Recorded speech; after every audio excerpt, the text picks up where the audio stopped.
social work back home in Canada where I grew up. So I took that route, and what actually impassioned me and lit the fire in my belly, so to speak, of social work was I had a teenage brother who, struggled with mental health and addiction issues. And I identified very early that there were a lot of gaps in the system and how imperative it was to get help and early intervention, and what addiction and mental health issues really does to family. So many families are held hostage by mental health issues and subsequent addiction issues. So that's what prompted me to pursue this sort of work. And there's never a dull moment, and I'm just elated to work for Evolve because we work with teens and we do it well. Absolutely. I know we have a lot of kids in our program who has been at the Evolve treatment prior coming to us, but we'll talk more about these different levels of care. But no, Right. we're blessed to have you in the industry.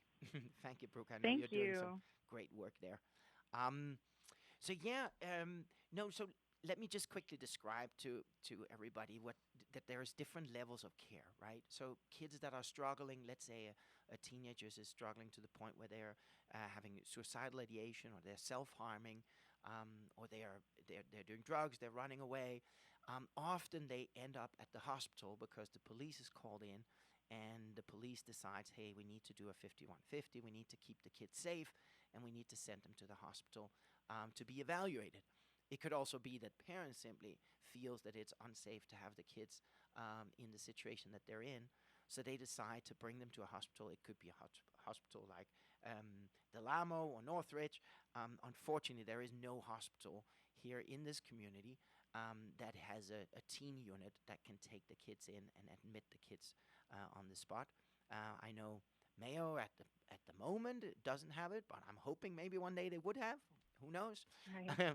But the point is that kids sometimes end up at a hospital on a hold there where they are safe, and basically, from my perspective, it's not a lot of treatment that goes on. It's just containment, right? An evaluation of the teen to make sure that they're safe before they transition back into the real world again or back into treatment.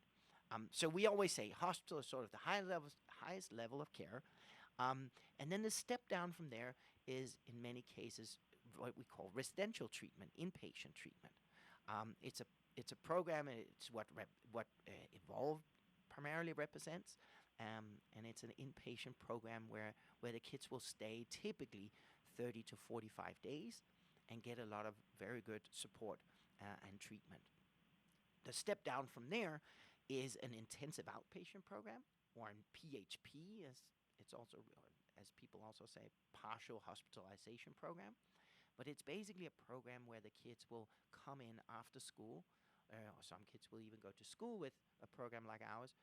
But the kids will live at home and live in real life while they get a lot of support in a treatment program. Typically, it's four days a week in the beginning, at least, plus some weekend activities and community activities. So it's pretty intense. And the step down from there would then be an outpatient program, or just outpatient, where you go and see a therapist maybe once a week or twice a week and maybe do some family work. So those are sort of the 4 different levels of care that we often talk about. And Insight represents the IOP/PHP, and Evolve represents the residential program, as well as some IOP and PHP programs in different places of time. But Brooke, so tell me a little bit about Evolve. How long have you guys been around? Where do you have locations? Do you take insurance? Great. Yeah. So we're in Northern and Southern California, and we have more than a dozen JCO and CARF accredited facilities. We take insurance, so we are a network with Blue Cross Blue Shield and Health Net. That said, we work with a myriad of other insurance companies, so we're very successful with what's called a single case agreement. So even though we may not be in network with your insurance, we can advocate for your family in order to get that single case agreement because of what we do and our clinical acumen and ability to treat kids that are more acute. So like you said, we have residential treatment, and that's where kids live on site for in a home setting, and they have 24-hour-a-day supervision with staff that are on site with them, and that consists of psychiatrists and nurses, licensed marriage and family therapists, licensed clinical social workers, and then counseling staff. So the counseling staff are probably the most hands-on, and they're made up of clinicians and master's level interns. So, everybody within the home setting is in the behavioral health world. So we're, again, like you said, it's about, typically the average length of stay is about 45 days. And we've had anywhere from 30 to 60 days, really depends on the insurance. So, and what we focus on is we're probably known for our dialectical behavior therapy. And we also offer CBT, which is cognitive behavioral therapy, mindfulness-based dialectical therapy, and then solution-focused therapy. So, and then within that, we have structured family therapy. And so something that we, really pride ourselves is employing evidence-based therapeutic practices. So we're focusing, to put it simply, on what works, while cultivating more of an authentic, compassionate environment that's very home-like. So I think a lot of people, parents especially, worried or feel guilty, like, oh my goodness, I'm going to ship my child off to this cold, facility, and it's not like that. It's very much warm and welcoming, and really looks like your ideal home environment. Yes. Yeah. And Brooke, maybe I can add that here in California at a very early stage, like many years ago, we figured out that, hey, to provide treatment in a home-like environment is important because it just gives better clinical results, right? Going to a hospital setting or living in a hospital setting for 45 days to receive treatment is just not ideal for these teens, right? It's important that they are relaxed. It's important that they feel, that they feel it's a bit of a homey environment and comfortable environment while they're getting all this support. So these home or these residential programs are often in residential areas of town, right? They're 6-bed facility. It's a small little milieu. There's a beautiful yard, and there's it's just a very beautiful home-like setting and not a typical clinical setting, if that makes sense. Yeah. Thanks for saying that and speaking to that, because I think a lot of people here in Los Angeles area, and they think concrete jungle of LA, and it's not like that at all. And it's a home-like residential setting with beautiful houses with pools and great backyards, and the interior is very beautiful. And it's not not just about aesthetics; it's about the feeling within the facility. And I like that you made that point about what it used to be like and what it's like now. We're acknowledging, I think it's important to kind of consider what it would feel like. You wouldn't want to get deep and divulge things, and it's very intimate therapeutic work where you want that home-like setting where they feel most comfortable. Exactly. It's conducive to transformation. Yep, absolutely.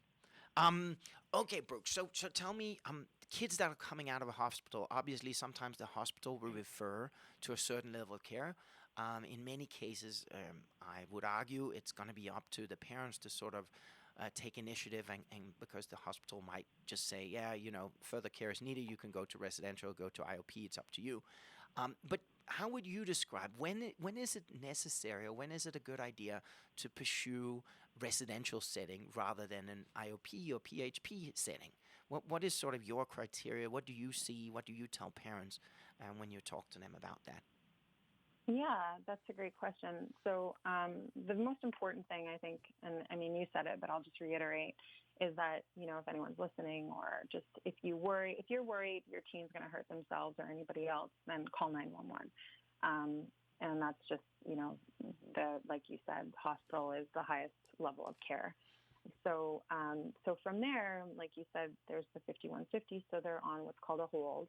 And from there, that's when, you do your background work and give us a call, or, do your research into residential care facilities, because the step down from a hospital would be that residential piece where they're going to be stabilized. So you're going to get to the underlying issues of why they're experiencing these issues, why they're self-harming or suicidal, or, experiencing acute levels of depression. And then from residential, they would step down to intensive outpatient. So there's the full continuum of care. It's not just like, oh, you go to the hospital, okay, you stayed and you're done now and go home. So there's definitely that continuum of care that's important to follow. And typically, insurance plays a role in that. So they want to see insurance. They also acknowledge that continuum of care. So if you suspect your child's experiencing mental health issues, the first minute that you I think notice that, you want to try to get them into an intensive outpatient or outpatient setting. And then, if they decompensate in any way, then you would go to residential. But it does often happen where the kids are coming directly from hospitals, because oftentimes, whether it be parents, don't notice, or in these really difficult times during COVID, kids are experiencing a lot more acute mental health issues, I think. I don't know what you're seeing, but... Absolutely. A lot more. Yeah. We are full in all program basically all the time. It's crazy at the moment. But yes, you're right.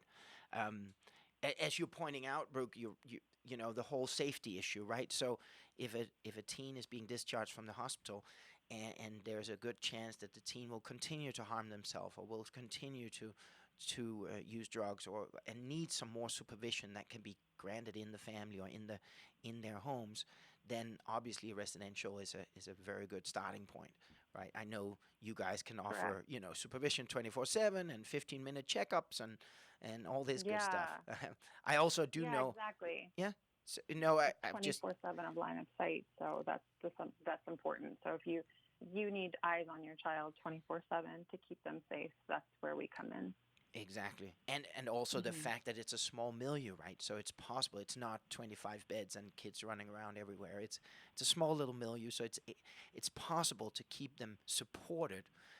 I think often it's not a matter of watching them all the time, but it's a matter of giving them enough attention and enough support so that they feel comfortable in the milieu and don't feel the need to self-harm or to run away or something like that. I know that a lot of parents often are scared that, hey, at home they're running away, and if I send them to a residential program that's not a lockdown facility, what are they going to do? Are they just going to walk out the door and run away? But, you and I, Brooke, often talk about how it's not about locking the door. It's not about that big fat lock on the door. It is often a matter of creating an environment and a milieu where the kids feel that they are supported enough, right, to be understood and to be heard and to get their emotions out so that they don't have to run away and release energy by doing something, making poor decisions. Exactly. Right. I think that's a really important point that you're making, and certainly do get that question a lot, or that concern, right? Because, it's not a locked facility, so to speak. And that's the thing is, like, you do have to have some level of buy-in from your teen, but, again, they're teenagers. So they're not going to like it. Doesn't mean they have to like it. No. Right. And in fact, they probably wouldn't be teenagers without some resistance. Very true. And so you expect that. But like you said, I mean, it's that environment that fosters change and transformation. And it cultivates secure attachment. And if they feel safe in the environment, they're going to open up and we're going to see results. Exactly. So that's just it. So, Brooke, I'm sorry to interrupt, but we need to take a little break right now, and we'll be back in a few minutes, and then we'll talk more about, creating a community and making sure how we make sure that the kids will stay at the facilities and not run away, and we will also talk about resistance of getting there in the first place. So we'll take a little break, and we'll be back in a couple of minutes. You're listening to KHTS 98.1 FM, and this is the Insight Teen Hour. Hello, I'm Mike Lindell, inventor of My Pillow, here to tell you about my Giza Dream bed sheets. I made sure that they would be everything you'd ever want in a sheet set. I started with the world's finest cotton called Giza. It's only grown in a region where the Sahara Desert, the Nile River, and the Mediterranean Sea all meet. The long staple cotton makes my Giza Dream sheets ultra soft and durable. They come with extra wide pillowcases to fit over any pillow and extra deep pockets to fit over any mattress. Not only that, they come with my 60-day money-back guarantee and a 10-year warranty. And now you can get the best sheets ever for the best price ever. When you buy one of my Giza Dream bed sheet sets, you'll get another one absolutely free. I personally guarantee that they'll be the most comfortable sheets you'll ever own. Go to mypillow.com and use the promo code KHTS or call 800-973-3927 and use the promo code KHTS. That's 800-973-3927 or go to mypillow.com and use the promo code KHTS. The city is opening up, and so is Coyote Creek Locations, right here in Santa Clarita Valley, ranch-style open landscape for you to create your next perfect event. Weddings, graduation parties, bar and bat mitzvahs, baby showers, and birthdays. Any sort of get-together where you can spread your wings and breathe in fresh air, creating memories with friends and family while supporting healthy space and distancing. Spring is here, and summer is coming, so get ready for your next celebration at Coyote Creek. Book now at coyotecreeklocations.com. That's coyotecreeklocations.com. Hey, Gary, how are things? Things are great, but I crushed my mortgage payment with Owning without even leaving my couch. I got a refi at a great low rate, and Owning did it all in less than 3 weeks. It was easy, no muss, no fuss. Be like Gary. Call Owning at 833-2-OWNING and crush your mortgage payment with today's 30-year fixed refi. At 2.5% rate, 2.731% APR. That's right, 30-year fixed. At 2.5% rate, 2.731% APR. Owning Corporation, licensed by the Department of Financial Protection and Innovation under the California Residential Mortgage Lending Act, NMLS 1797976. Guaranteed Rate, Inc., NMLS 2611. Call 833-852-6464 for more information, subject to credit approval. You can crush it too with a 30-year fixed, 2.5% rate, 2.731 APR. Call 833-2-OWNING or log on to owning.com. That's 833-2-OWNING or log on to owning.com. All local, all day. Thanks, KHTS. Thanks, KHTS. Thanks, KHTS. 98.1 FM and AM 12. Good afternoon and welcome back to the Insight Teen Hour. This is Frederik here. I'm the owner of Insight Treatment Programs here in Modesto. And in the studio, I got Brooke Harper from Evolve Treatment, a great residential treatment program in our communities. Brooke is here to help us sort of understand what residential treatment is like and talk to us about how she's supporting parents when kids are resistant and to come into treatment. Brooke, so we spoke a little bit about kids that parents often think will run away from the treatment program. We spoke about how they would often, it turns out that they're actually staying in the residential program because they feel supported and they feel that there's people there that understands them. So it's not so much a matter of having a closed door and a big lock on the door, but rather a matter of supporting the kids in the right way that makes them feel that they don't have to run away necessarily. But can you talk a little bit about the community that you guys are creating in the residential program? Because I feel that kids often don't feel understood by parents and adults, and they sort of are very resilient to listen to them.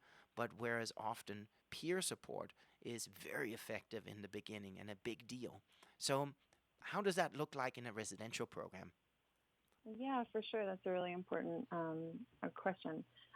So, I mean, initially, I think it's important to mention that a lot of parents will say, well, what kind of kids are going to be there? Mm-hmm. And that's what right. will they be doing? And what will their drugs have they done? Or what is their mental health issue? And none of that matters, right? Because the crux of the issue is they're all kind of experiencing the same kind of underlying mental health issues that are causing, whether it's substance use or perpetuating self-harm and other things. So when they get into that small milieu setting in group therapy, they connect. And I think that that's a really important thing, is that peer connection and knowing they're not alone in what they're experiencing, because so often they feel like no one understands them or they're the black sheep, so to speak. And once they find this community within this therapeutic setting, it really fosters openness and safety. Absolutely. It's so important that they meet a bunch of other kids that they can relate to, right? And that they feel that they have something in common with. Because I completely agree with you, Brooke. I think for many years these kids have lived lives where they just don't feel understood by anybody around them, right? I've seen a therapist, that didn't help. They don't understand me. I've tried to talk to mom and dad about it. That didn't work. They don't get me. Nobody gets me. I'm broken. There's something wrong with me, so leave me the heck alone and let me just go and do my thing, right? Don't waste more time on me, sort of is. Yeah, and there's an incredible amount of shame associated with that, whether that's coming from inside the family system. Maybe mom and dad don't intend it to be that way, but there's a lot that a child might put on themselves. And, really, when you think about what shame is, and it's, expression of the fear of the loss of the connection. So Yes. once they get into our setting, they reconnect. And that lessens, I think, the shame, and I think helps them to heal and, again, and also the less shame that they might be experiencing, then the more likely they are going to own responsibility and really do the work that's required to change. Absolutely. And also, Brooke, I feel one thing we maybe should touch on is, I feel often the kids, so we talked about they go to residential if they need to be safe, right? If they need more containment than what an outpatient program can offer. But I also feel there's an important part about the family dynamic that needs to be talked about, right? So many kids, or some kids, they live in a family dynamic where there's so much lying build up, there's so much shame. Maybe there's dysfunctional family members or family members that are struggling themselves with whatever that might be. It's basically what I'm getting at is the kids live in a world or in a family system where there's so much dysfunction that it's just not realistic to expect that they can make any progress in that environment, right? They basically need a little time out, as you often say. They need a little time out and be in a residential program to be able to get some time to focus on themselves and get themselves into a better spot before they can handle all the turmoil and all the crisis that is going on in the family, right? I think, that's I like what you said there, because I think often we get this a lot as well. And quite frankly, it makes me sad is parents who they just want to ship their child off, and they have this notion of sending their child away to fix them. And that's, to be clear, that's not what residential treatment is, right? Because it's a family experience. Family therapy is mandatory, and we maybe can get to that a little bit later. But I think all too often, these kids that are experiencing these issues, they're not bad, and maybe they feel bad because of the shame or whatever, but really they're just manifesting kind of a symptom of a bigger problem within the family system, I think, a lot of the time.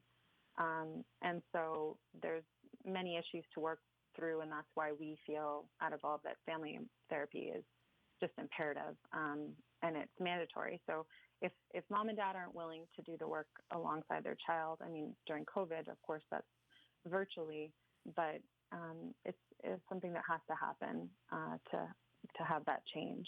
Yes. And again, have faith in their child's process and be present for their child. Yeah, absolutely. It's so important that the family has that approach to it, right? That mom and dad understands, hey, they're part of the solution. They're part of the problem, and they're going to be part of the solution as well. Absolutely. Part of the solution, and then part of, I think, probably what you see in IOP, right, is for the work to be sustainable. It takes a village, so to speak. Absolutely. It takes a community, right? It's not often, it's not just a matter of mom and dad being there for the teens, of course. It's also a matter of creating a community, and that's something we here at Insight put a lot of emphasis in because we are outpatient, but to create a community for other parents, right? Because parents are usually also struggling with crisis and struggling with handle all these things that are being thrown at them when their teens are acting out. So it's important to create a community where parents can also find support, and where parents can also find other parents that are struggling, sort of to feel part of something, right? Again, it takes a village, and we need to create that village and that environment to ensure long-lasting change, right, in the family. Good point. Now, and to that end, just to let the listeners know, at Evolve we offer a free parent support group and not just for parents whose children are in Evolve, for anyone in the community on Thursdays at 10. So if they just go to evolvetreatment.com, they can join that. So that again is a resource for that parental support if they need it. Great. And who should they contact, Brooke, if a parent out there wants to join one of your Wednesday night meetings? It's Thursdays. Oh. If they just go to evolvetreatment.com, it's all really self-explanatory under For Parents. So there's a tab at the top, and they can just click on it, and it will tell you exactly what to do. Great. And just to be sure, but this is also for parents who don't have kids in it at Evolve, right? This is for everybody to be able to join. Is that correct? Yeah, correct. Perfect. It's for anyone. Awesome. Yeah, no, those kind of things are important for parents to know, I feel, to be able to take the opportunity and go in and check it out, and see if it's something that they can feel supported by and see if it's relevant to them. So yeah, and just like the children need community, so do the parents. So we're happy to offer that. Great. Brooke, what about, so I often have parents who says things like, you know what, Frederik, if I'm going to force my kid to go to Insight, he's not going to go, or most important, he's going to run away, or he's going to self-harm, or he's going to threaten with suicidal ideation. I'm scared of forcing him or her to do anything because, they just don't want to do this, Frederik. What should I do? And I know you guys have that probably even more than we do in the residential program. But how do you support parents? What do you say to parents who have teens who are very resistant to the idea of starting treatment? Yeah, that's really important, and it comes up daily, as you know. My first kind of piece of advice is when a parent reaches out is to say, don't alarm your child at first. Like if you're thinking, that they need residential treatment or treatment, talk to a trusted professional. They can definitely call our admissions line and for a free consultation, and we'll walk them through how to broach that subject with their teen. Right? I think there's, it's so scary. It's like probably arguably the hardest decision you'll ever have to make. So there's that fear and anxiety, and I think it's really important to not to use it as a threat. Like I'm going to send you to treatment, right? I think it's important to really, when you do have the conversation, come at it from a loving place where it's about attachment and care and concern for their health and well-being and safety. Yeah, and also sort of present it as being, you know what, I'm just your mom. I don't know what the heck to do. I don't know how to support you enough. I need treatment too. I need support too. I need to be taught some things too. Right, to be able to be there for you in the way that you need me to be there, to be able for me to learn how to show you love in the way that you need to feel that, right? So I need some. Yeah, I think if you look at it like you're saying, as it's a family endeavor, right? Like it's not just there's something wrong with you, we need to fix you, and really trying to work hard to destigmatize and reduce the shame they might already be experiencing is really key too. But it's not going to be easy. It's very very hard, very triggering. Parents usually have a lot of shame, right? They have a lot of guilt that they need to be able to handle at the same time when they set these boundaries, right, and force these kids to do something that they really wish they didn't had to do. It's hard to send your kid away and say you need to do this when you know that you are part of the complications, right? Part of the reasons, or that you have had your own experience. Often parents have had their own experience of some sort, right? Yeah. So they know how uncomfortable it is. They know how hard it is to go through this anxiety and deal with that. So they know how triggering it can be. Yeah, I think it's important to note, like, maybe the parent has to also get a little introspective and say, what's stopping me as a parent from pursuing this? What am I afraid of?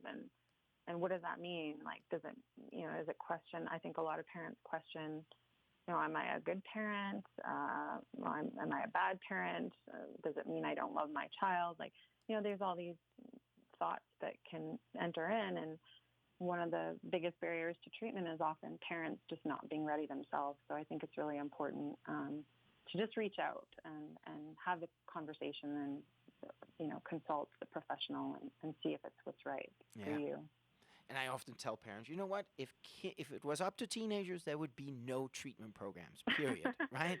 We just wouldn't exist. And if the teenagers knew what they need, they wouldn't be in the predicament in the first place. Maybe. Right? So it doesn't help to sort of expect to continue to stay best friends and with your teen. It's time to be a parent and put your foot down and with a loving and in a compassionate way. Show the teens that, sorry, but I'm too scared and I love you too much. I just can't. We can't continue to go down this road. It's not working. It's only getting worse. And time is not on my side, right? Usually they have there's a little window of opportunity until the kids turn 18, and it's important to get them some support before they turn 18, because often when they turn 18, the teens feel, hey, now I've got all the power.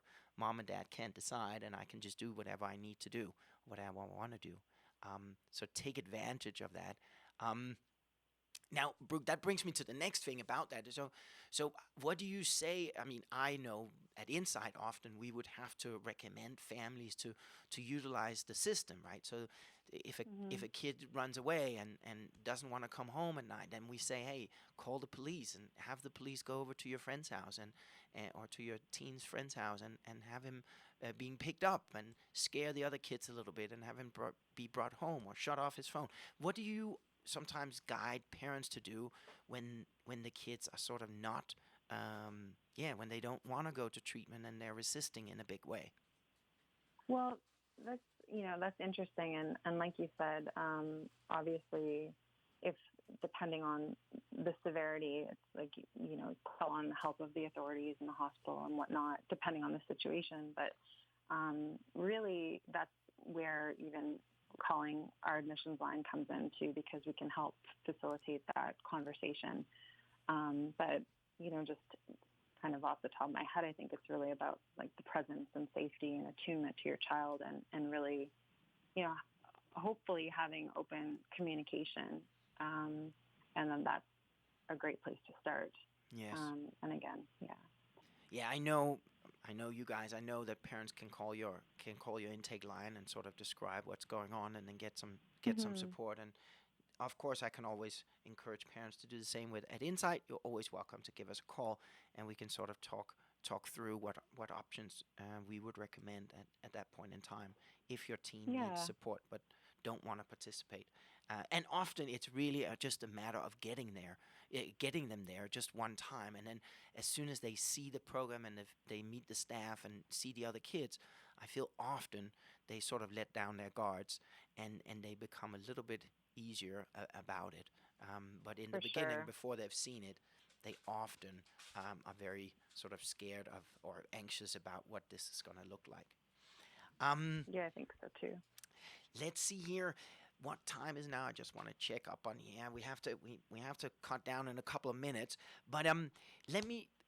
I know a lot of parents are often asking us, "Hey, I don't want to put my 14-year-old child who has no drug and alcohol history. I don't want to put them in a residential program where she's sleeping and hanging out with a bunch of other kids who some of them might be older, some of them might have drug and alcohol history." What do you tell parents when they have that concern? Yeah, that's probably, arguably, the number one concern that we hear quite often. And what we say is that, it's not just random assigning a child to a random house. We're looking at the milieu and the kids that are there, and how is everyone going to thrive? We want everyone to thrive in treatment. So we're really particular about where a child goes to treatment, which house they go to. And, it's not just, wherever someone has an empty bed. It doesn't work that way. So, and again, it's a very fine balance in looking at that milieu and the group of kids that are together. We're very careful about that. So we have an admissions director, an admissions clinician named Megan that has that final say of where these kids are going, where they're going to do the best. And that's, again, we can't divulge all these. It doesn't matter about what drugs they're using or whatnot, that the commonality is the underlying issue that's making them use in the first place. Yeah, exactly. That's what needs to be addressed. Mm-hmm. Good. We have to go into a little break here, Brooke. But to the listeners out there, my name is Frederik. I'm from Insight Treatment Programs, and we have in the studio today Brooke Harper, who's from Evolve Treatment. We'll be back in a couple of minutes. You're listening to the Insight Teen Hour. This is Bradley from Santa Clarita Grocery, the all-volunteer grocery program serving children, families, and individuals experiencing food insecurities. Since January 2020, Santa Clarita Grocery has distributed 83 tons of fresh groceries to 4,465 families in the SCV. Santa Clarita Grocery is a drive-up, drive-through service with physical distancing in place to continue serving our community. If you are in need or looking for a charity to do the most good for our community, please consider partnering with us by donating to Santa Clarita Grocery, one of the most efficient charities in the Santa Clarita Valley. A full 99 cents out of every dollar goes directly back to the community. Santa Clarita Grocery operates on a 1% overhead and is sustained through private donations. Santa Clarita Grocery is at 21176 Center Point Parkway in the Oasis Furniture parking lot. Please visit our website, santaclaritagrocery.org, or our Facebook at Santa Clarita Grocery to make a difference in our awesome town community. 661-425-7575. Be our guest and experience the difference. Santa Clarita, bedbugs are taking over our city. They've invaded our homes, our businesses, and most importantly, our sleep. If you have suspicious bites that appear nightly or have a bug that you need ID'd, your best option is to make one call to All Pro. We offer a 100% guarantee that your bedbug issues will be solved with heat in one treatment. No need to tent or spray your house with chemicals. Heat is all you need. Call 661-298-2200 or text me a bug picture to 661-645-0540. It's time to sleep tight again, SCV. Hometown. I wanted to let you know that I really appreciate the way you guys do what you do. Your hometown station. Good afternoon and welcome back to the Insight Teen Hour at KHTS 98.1 FM. And you're listening to Frederik here from Insight Treatment Program and Brooke Harper from Evolve Treatment. So, Brooke, we were just talking about how we, in many of these treatment programs, not all of them, but in most treatment programs, or many treatment programs, we combine kids who have dual diagnosis or drug and alcohol history with kids who have mental health history only. And I often feel parents are sort of a little nervous about bringing these kids together. And I just wanted to add that I feel that often the kids are never, let's just do it that way, I want to be so bold to say, the kids are never picking up new habits in a good treatment program. They are usually doing that when they're hanging out with their old friends or with their kids out in school. They might do it while they're in treatment. That is, unfortunately, that happens. But it's usually not because they're hanging out with other kids or being inspired by the other kids in treatment. It is usually because parents, in our case where it's outpatient, it's because they would be allowed by parents to hang out with old friends. And obviously, I think it would be fair to say, Brooke, correct me if I'm wrong, but in a residential program, that's not where they pick up these habits, right? They hear the stories, but there's hopefully enough support around them to sort of divert from those glorified stories about what drugs can do or what self-harming can do, that the kids don't walk away going, as soon as I'm out of here, I want to do exactly that. Is that a fair assumption, Brooke, or what is your sort of experience from the residential world? Yeah, so I think, that's a concern of a lot of parents. And of course, we're very careful about how we let them communicate with one another and all of that sort of thing. But going back to what you said about addiction, I think it's really important to, that addiction is just, it's complex, and it's a process that really can be a manifestation of any behavior, whether it's a substance or not, right? Like it could be disordered eating, it could be tech addiction, video games, behaviors even. Some kids are, again, there's it could be an addiction to tumult. Like there's just so many different addictive behaviors, shopping, food. So I think that it's important to remind parents that, addiction isn't the problem. The addiction is just the attempt to solve the underlying problem, which is their emotional pain. So all these kids, again, no matter what addictive behavior they're engaging in, there's an underlying issue that we're addressing, and that's where at Evolve in terms of being a dual diagnosis facility and it being our forte. Yes, correct. And that's what we need to create, to build the community around, right? We need to teach them to connect emotionally on the basis of all these underlying issues and create friendships on the basis of these emotional journeys that they've all had, right? That's what we need to help them relate about, and not about, some stories about how they were self-harming without with a knife or a razor blade, right? Or doing drugs, but sort of connect the kids on the basis of their emotional struggles and emotional needs. So good. Brooke, I know we don't have that much time left today, but I would love to talk to you a little bit about what to expect. Because I know that some parents have this expectation that, hey, I'm going to send my kid to a residential program, and then they're going to do 45 days there. And guess what? When they come back out, we can go straight back to exam, and then he or she can be back in school in August, whatever it is. But basically, it's perfect. 45 days is, it's just enough time for everybody to get a bit of a break, and then we can go back to full pace as soon as they come out. But what is your experience? What do you tell parents who have that sort of approach?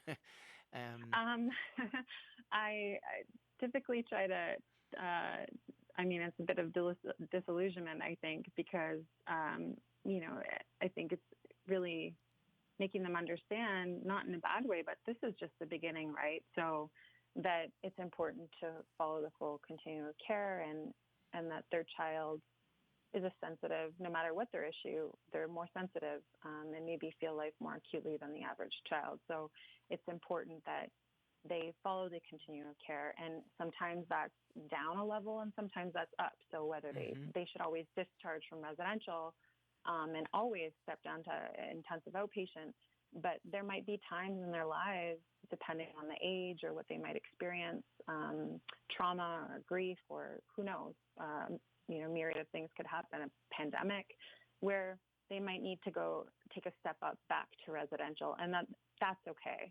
Right. And I think it's really important to stress that there's no, perfect or right way in terms of treatment as an individual journey and for a family. I like that. It's not just it's not just a one step and done. No, that's very, very well said, I think, Brooke, because you're right. Treatment is not a linear curve, right? It's not it's like a snake or a roller coaster or whatever you would say, where the hope is that these dips that the kids are experiencing are not going to be as deep as they were before, but they will come, right? And sometimes it doesn't have to be seen as a huge defeat or if the kids do need to go back to treatment, or if they do need to go in a slightly different direction. We actually, at the facility, we have this big mural written on the wall. We have this big warehouse space, and there's a huge mural made by our counselors, and there are these lines, these drips coming down from the ceiling, and we say that counselors have written on the wall, every drip tells a story. And basically what it is, what we mean is that, hey, look, everybody has their own story, right? And for some people, yes, they might go to hospital, go to residential, maybe go back to the hospital, or go to an IOP and then go back to a hospital or a residential. And it doesn't mean that, wow, all the work that has been done prior has just been lost and we're back to ground zero. It just means that, hey, that is that kids, or that is that teens sort of way to get through this, right, with ups and downs.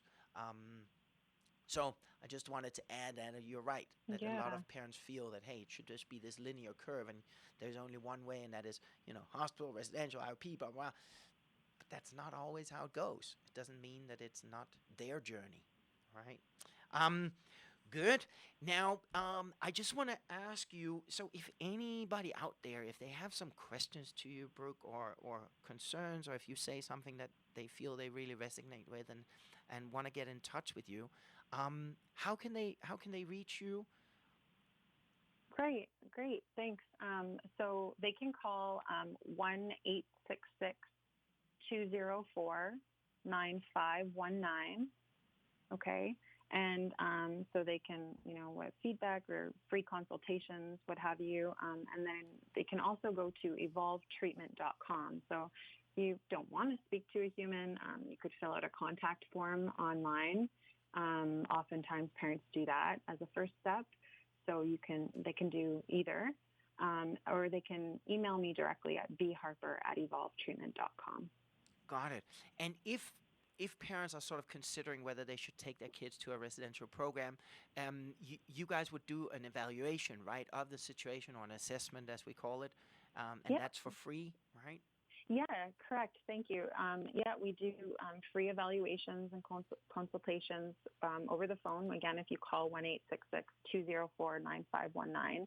And if you go to the website, we'll still call you back when you fill out a contact form and do that evaluation and consult. So even if you just have a few questions and you're like, I don't know, maybe I want to send them to treatment. I don't know if it's right. I don't know if they, it's whatever the situation is, will help you just decipher what level of care your child needs as well. Great. Well, thank you very much, Brooke, for showing up today and helping me here on the show. I really appreciate it. I appreciate that you are providing all this information to our community here. And we'll be back on next Monday at 2 p.m. for another Insight Hour, Insight Teen Hour.